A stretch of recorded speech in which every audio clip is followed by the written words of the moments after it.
Legend once told of a warrior of the forest, so in tune with the woods they are becoming absorbed by it.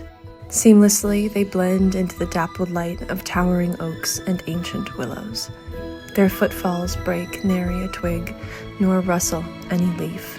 Some say the Knight of Ivy is simply a lost soul wandering in the forest, but wiser men know they are the soul of the forest.